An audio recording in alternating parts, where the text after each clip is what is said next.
Good morning, welcome back. Hope you're having a great day. Hope you're having a good time. My name is Josh Benoliel. I'm the host of Tales from the Lockbox, and I'm the VP of Sales here at Property.ca.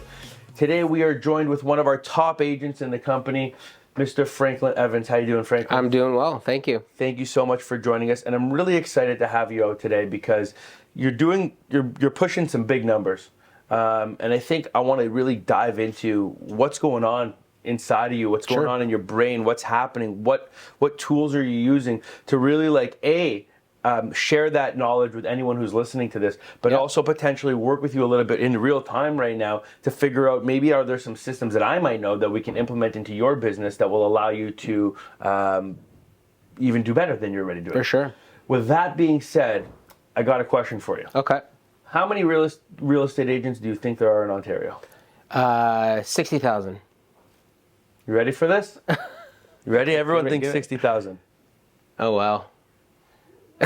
78,000 realtors in Ontario. It's a big number, man. Yeah. There's a lot of people out there. But here's the craziest thing about that 78,000.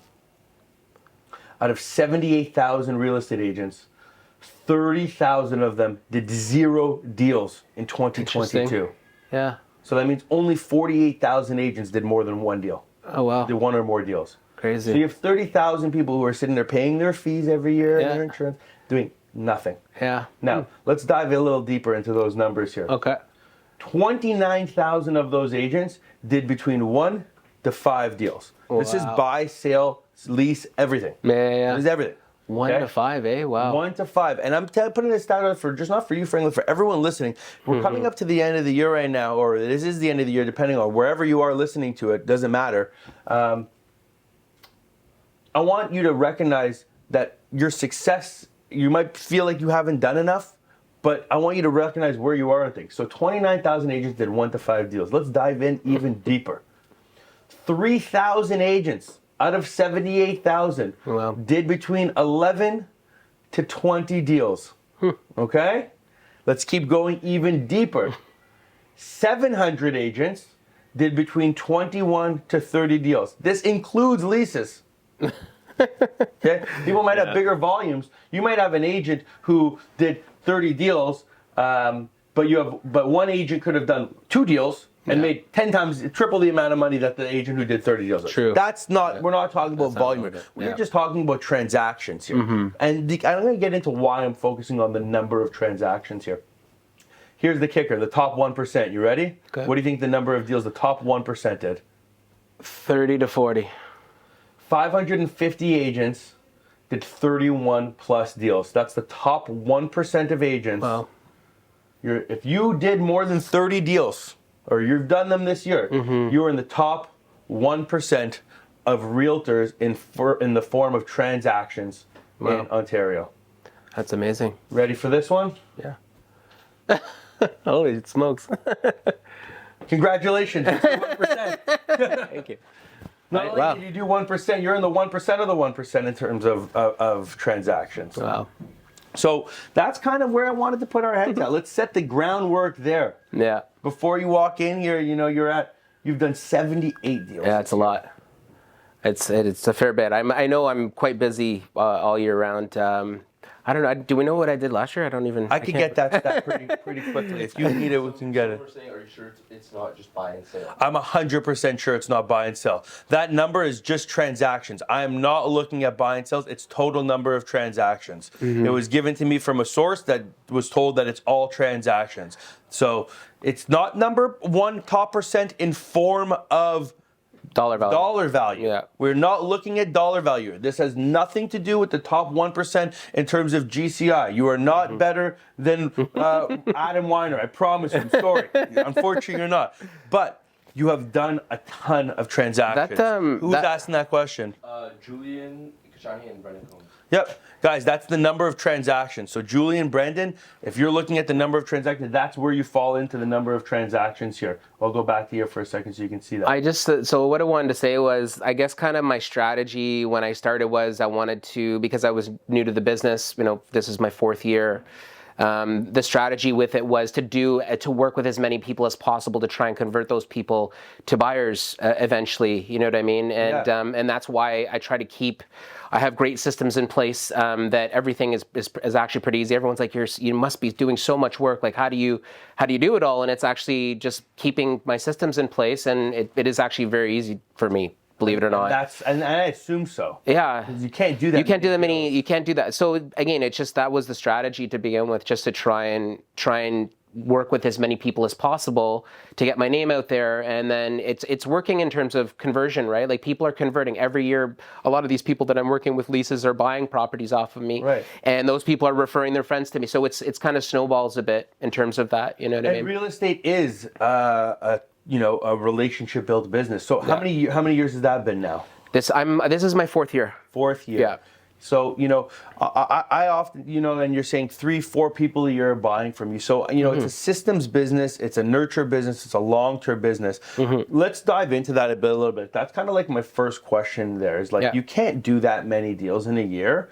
Like, you're doing more than one deal a week. And I know it's not buying sales guys, all of them. That's okay. We're not. There's still people that are coming through the door that you're writing paperwork for, that you're meeting, that you're having relationships with. But let's figure out how that picture is going to go here. Yeah. But let's dive into the beginning. Systems and process. Can you share some of your systems that are allowing you to transact at that volume? Well, I mean, I do get a fair bit of. I do have a lot of my lead pool. I do get a lot of clients that contact me, for viewing requests, etc. And I immediately reach out. I'm very, very quick. That's another thing too, just being very quick on your response time, not letting it sit for, days on end, that sort of thing, because people will think that you're not interested or you're not there to help. And I just get back to people very quickly. I'm on WhatsApp, I'm on text message. I have them all on my desktop. I use PC.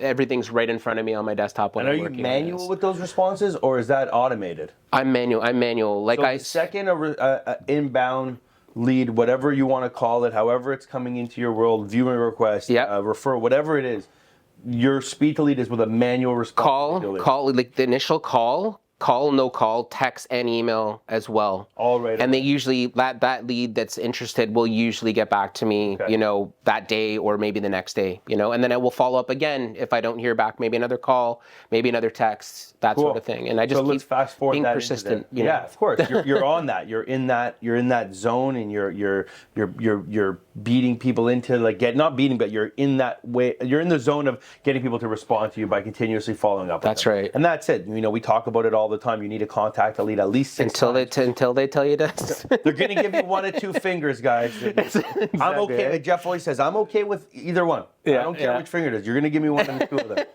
So you're getting in the door, your speed to lead, you're following the process. Clearly, the things that we talk about, you got those in plan. Let's go further to the next step of the transaction. You get your paperwork or whatever it is you've established. They have a pre-approval, whatever level, buy, sale, whatever. What's that next step? So let's fast forward into showings now. Like, what's your process? So I explain to people, because you'll get, even with buys, I'll get people that send me viewing requests for buys, and a lot of people want to rush, and you just got to try and slow the person down and just make sure that you follow that process. If you don't follow that process, you'll lose them, and then it just won't work out well, right? So I basically go through my process of, are you looking to buy? Are you looking to lease something?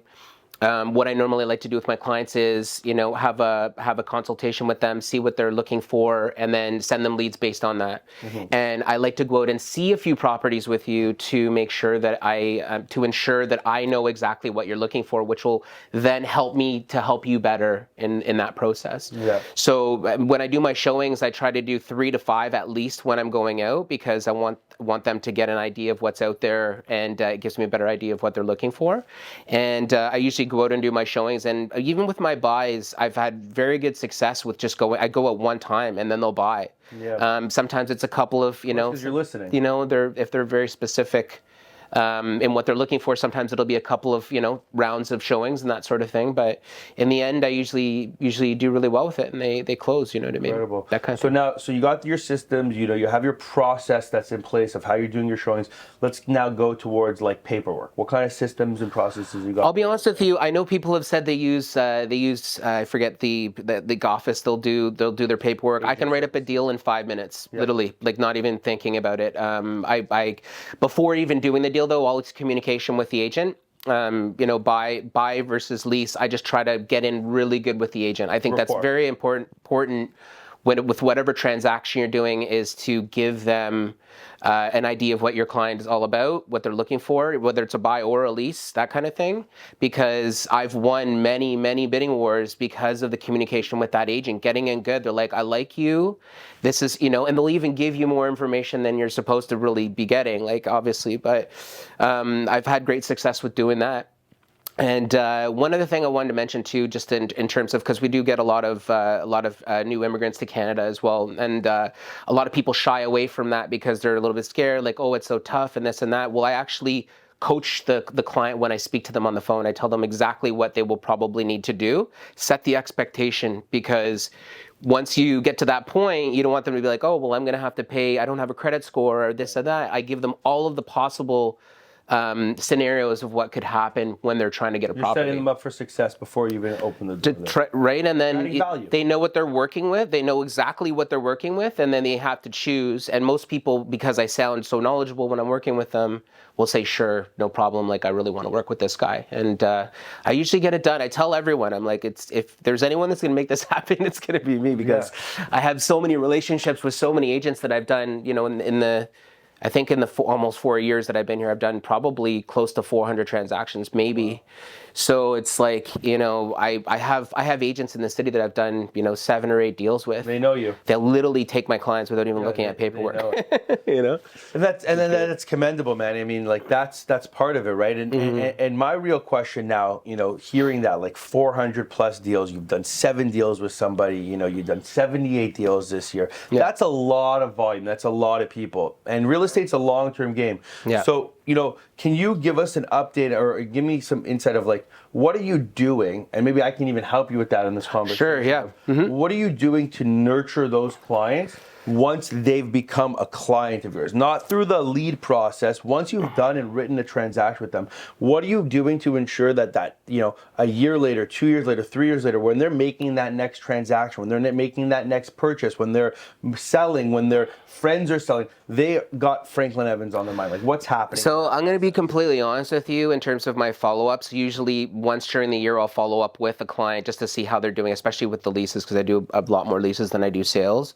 But that's one thing that I'm looking to improve on, that I need to do better with. I know I need to do better with, because I know I could probably convert more if I had some other systems in place to do that. I guess that maybe leading into maybe, I don't know what you do or that sort of thing. But the other thing too that I try to do very strongly when I'm working with clients is kind of engraving myself in their mind when I'm working with them.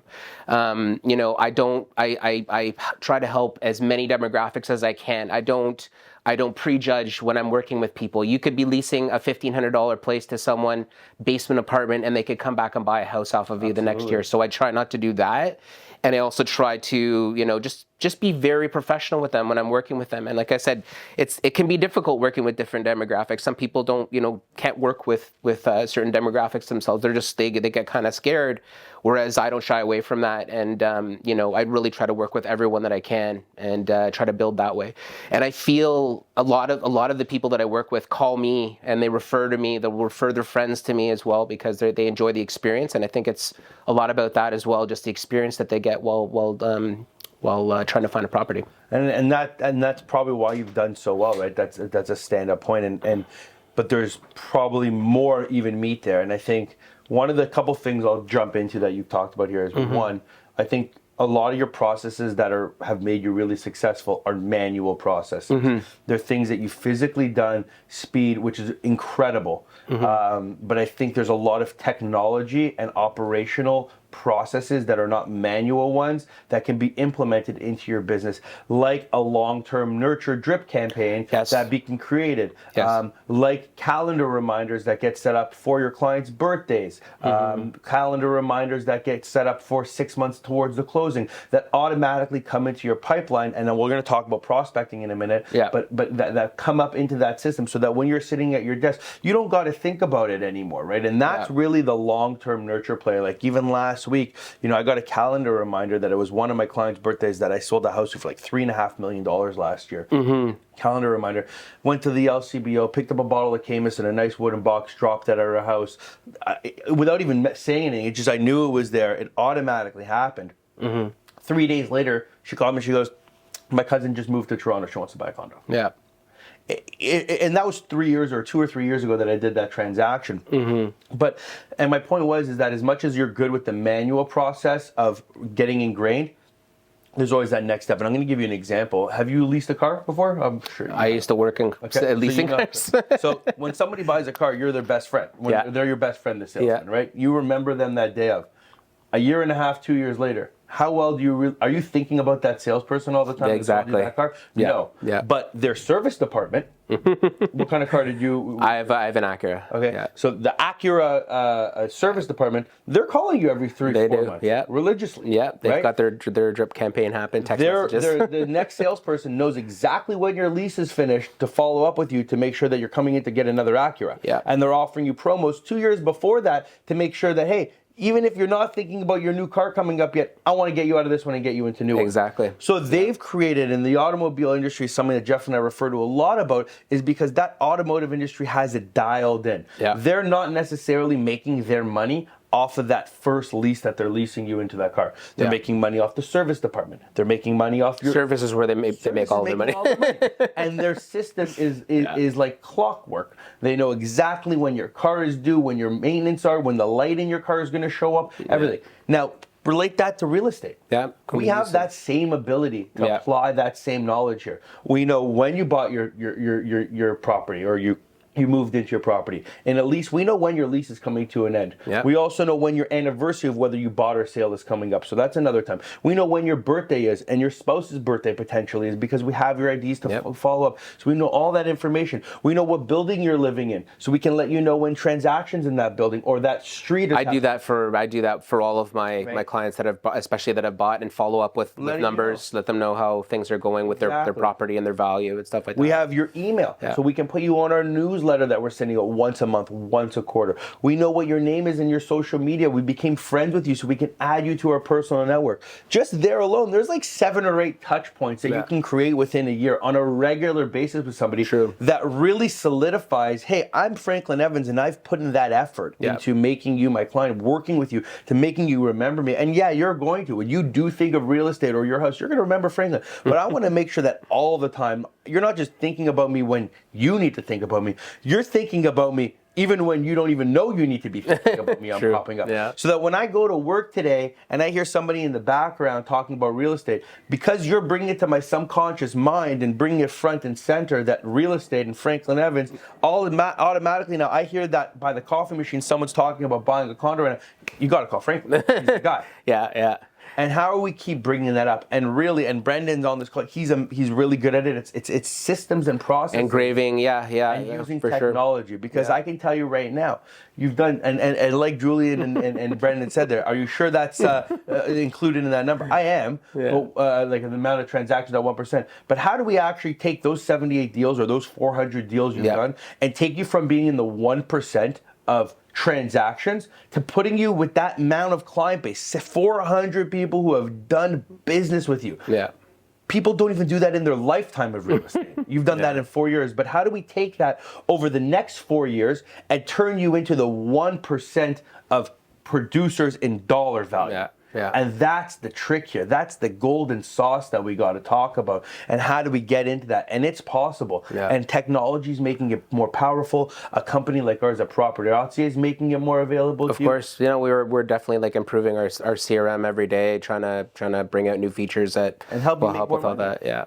So that's kind of where my head's at with that. And we can talk about that offline a little bit. The next thing I wanted to dive into in terms of systems, because you don't get to 400 deals in 4 years without them, is what is prospecting for Franklin Evans look like? Prospecting, I mean, I as a lot of agents have mentioned, like, you know, when you've been doing it this much, I actually get a lot of my business from repeat and referral. Right. You know, I have clients that I've helped with 3 properties. I have clients that, and literally after I help people, especially in the summer with students, a lot of them refer all of their student friends to me, right? So then I get it like that.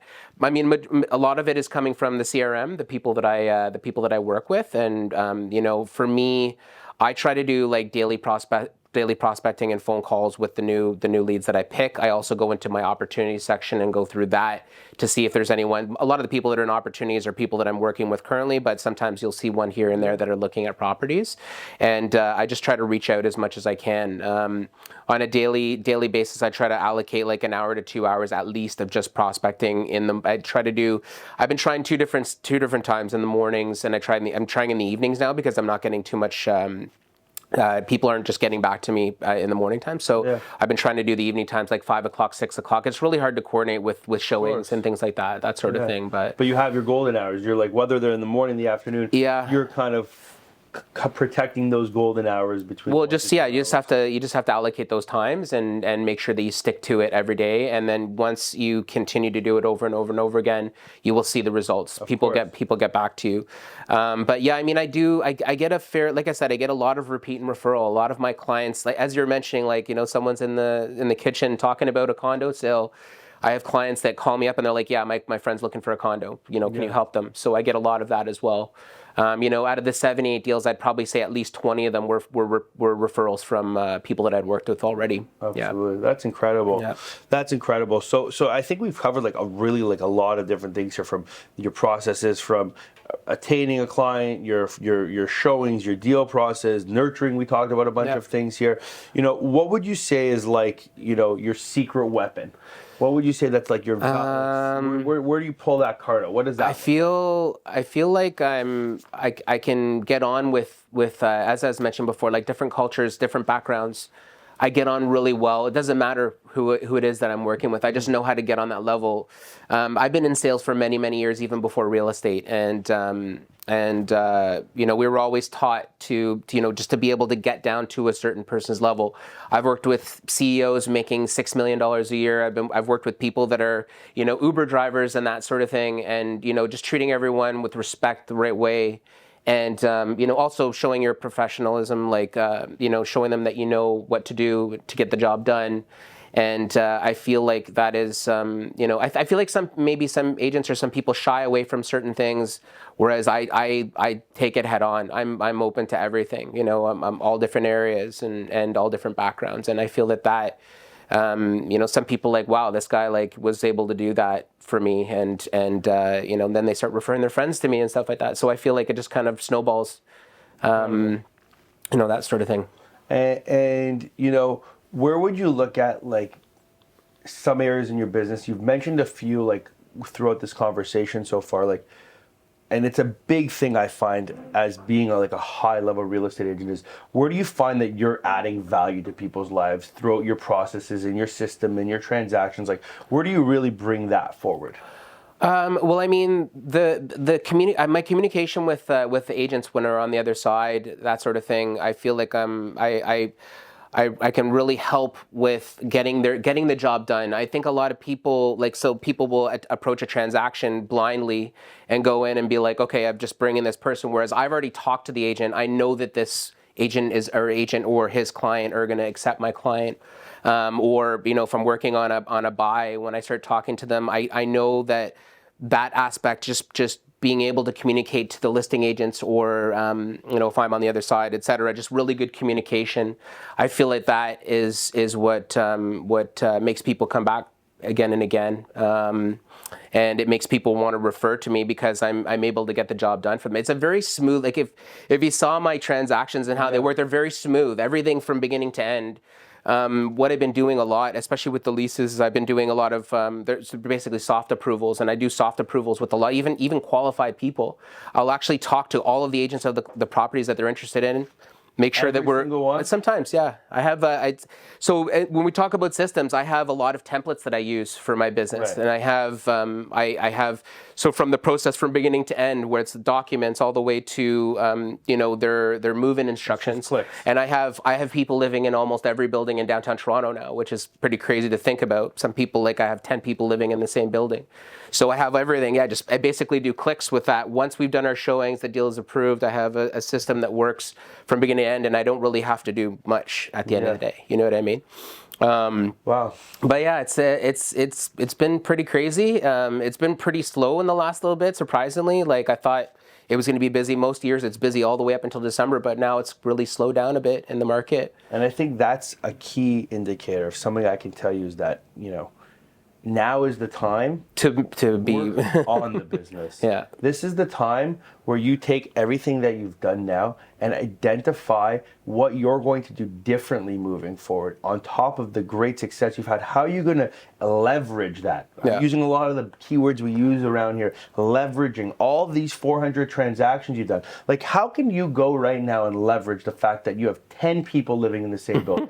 That's 10 spokespeople for Franklin's Evans living in that building. Yeah. Could you potentially start to create some marketing towards that building and elevators that have your name on them? Imagine I'm just going to give you an example. So you've done 10 rental deals in that building. Yeah. Let's just say overall you've done let's just say the commissions were $1,500 per deal. So you made $15,000 in that building, which some people can do that within doing one deal in a week. Yeah. Right? So a lot of effort went into that. Yeah. A lot of effort. That was 5 showings per person times 10 people. That's 50 showings. That might have been 2 offers per person. That could have been, 15 to 20 offers. Like hours and hours and hours and hours when you accumulate it up. That was a lot of effort in there. And I'm not saying that was wasted. I think that's incredible. That's what gets you in the door. That's your personality has driven you. How are we going to move forward from that to take that leverage now? So the idea that comes to my mind is now, let's say there's a company called Max TV. Have you ever heard of them? I haven't. They have those screens in the elevator. Oh yeah. I think I have. Let's just say this building. I saw Darren in a building. Darren's got a building, right?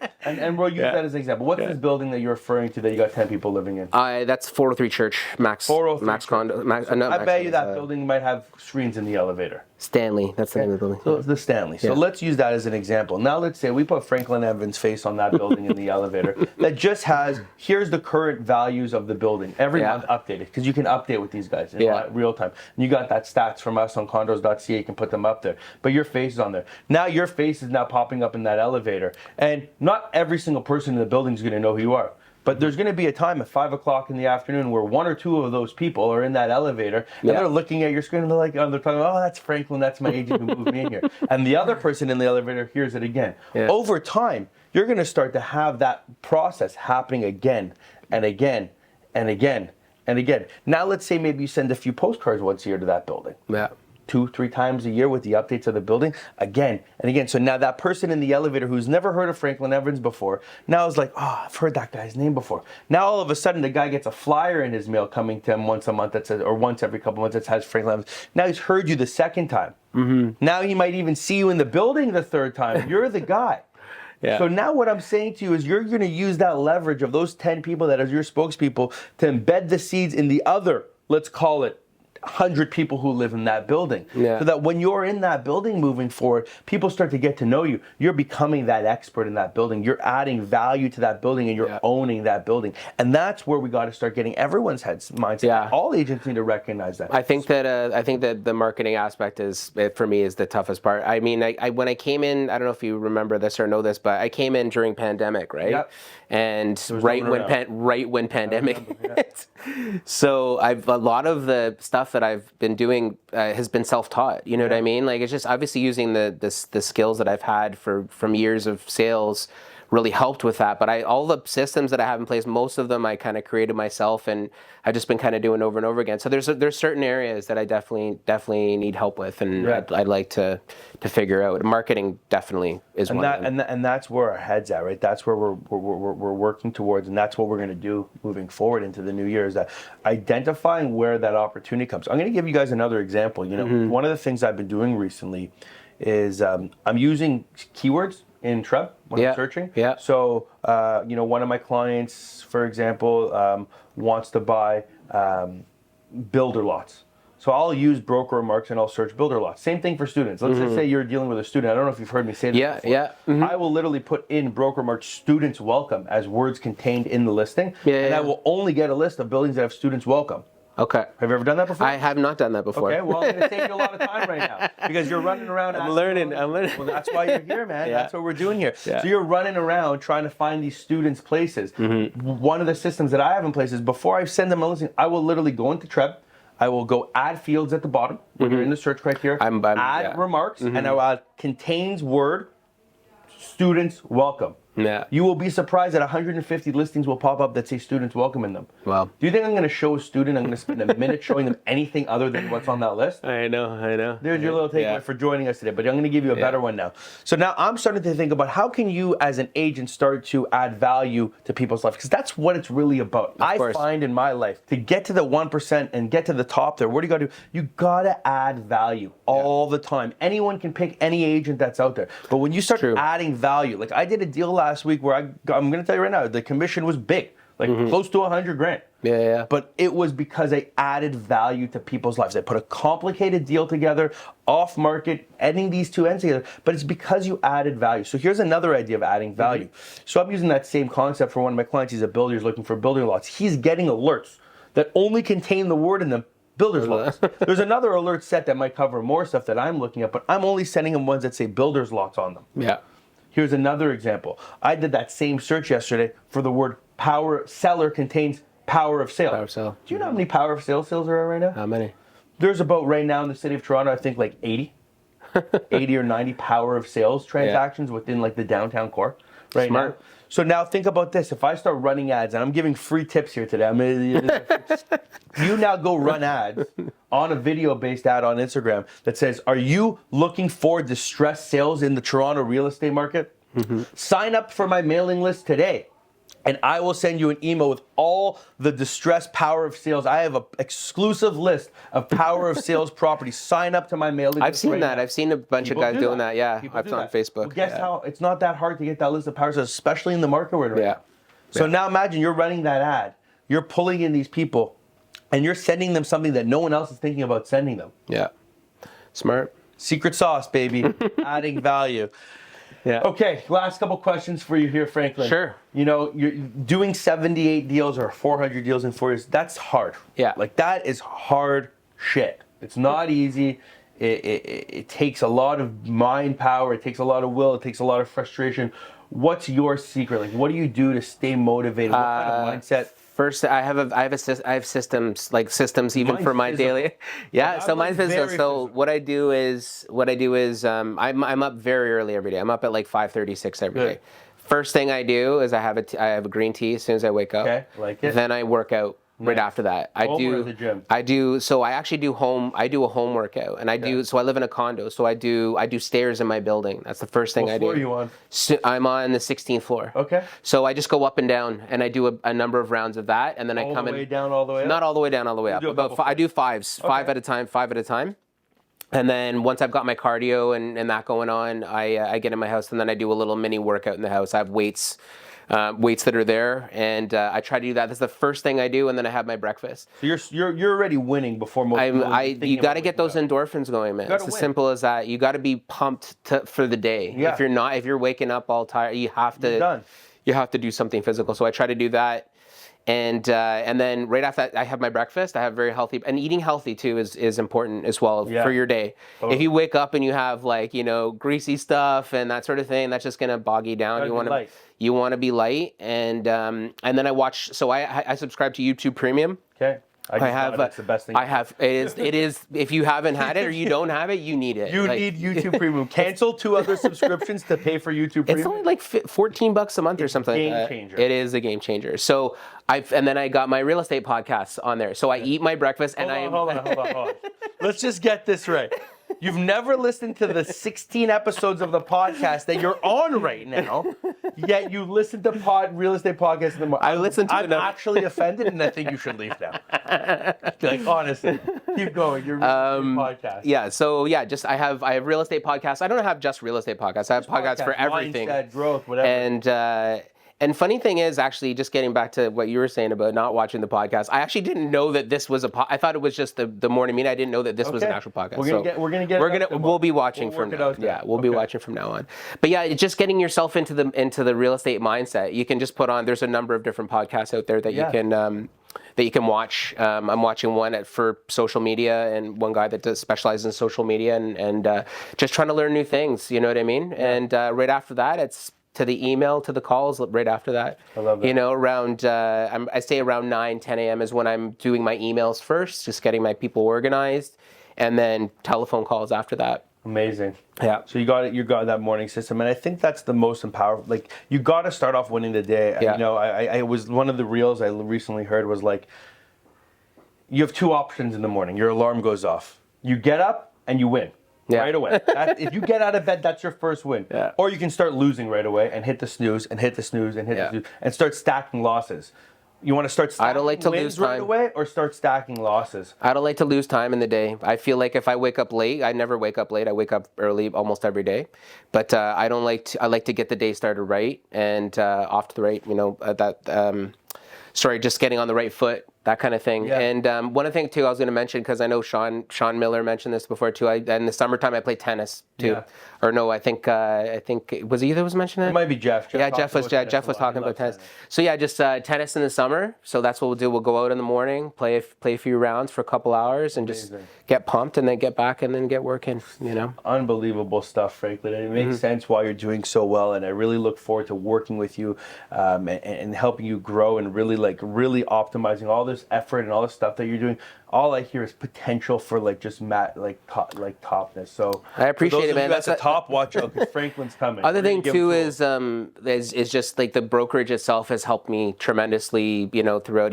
Everyone is always trying to help and trying to make their agents do better. You don't see that anywhere else, right? Like, you know, you'll work for a brokerage, they'll get you out there doing dirty work for other agents and that sort of thing, but you're not learning. And I feel like, you know, I'm constantly learning while I'm here.